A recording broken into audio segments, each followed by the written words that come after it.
एक बार की बात है कि एक समृद्ध व्यापारी जो सदैव अपने गुरु से पराश्रम करके कुछ न कुछ सुकर्म किया करता था, गुरु से बोला, गुरुदेव, धनार्जन हेतु मैं अपना गांव पीछे जरूर छोड़ आया हूँ, पर मुझे हर समय लगता रहता है कि वहाँ पर एक ऐसा देवालय बनाया जाए जिसमें देव पूजन के साथ साथ भोजन की व्यवस्था भी हो, अच्छे संस्कारों से लोगों को संस्कृत किया जाए, आश्रम को शरण मिले, वस्त्रहीन का तन ढके, रोगियों को दवा और चिकित्सा मिले, बच्चे अपना धर्म के वास्तविक रूप से अस्वागत हो सके।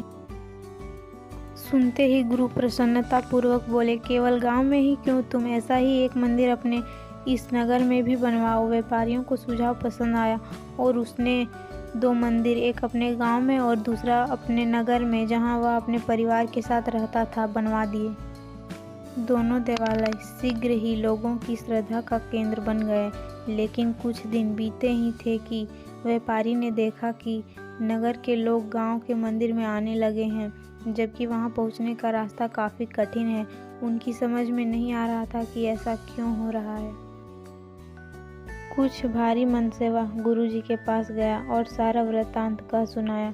गुरुजी ने कुछ विचार किया और फिर उसे यह परामर्श दिया कि वह गांव के मंदिर के पुजारी को नगर के मंदिर में सेवा के लिए बुला ले। उसने ऐसा ही किया। नगर के पुजारी को गांव और गांव के पुजारी को नगर में सेवा पर नियुक्त कर दिया।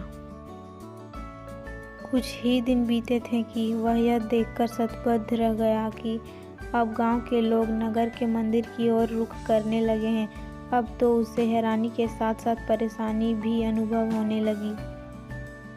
बिना एक क्षण देर के वह पुजारी के पास जाकर हाथ जोड़कर कहने लगा, आपके आज्ञा अनुसार मैंने दोनों पुजारियों का स्थानांतरण किया, लेकिन समस्या तो पहले से भी गंभीर हो चली है कि अब तो मेरे गांव के परिचित और परिजन कष्ट सहकर भी किराया भाड़ा खर्चा करके नगर के देवालय में आने लगे हैं। मुझसे यह नहीं देखा जाता।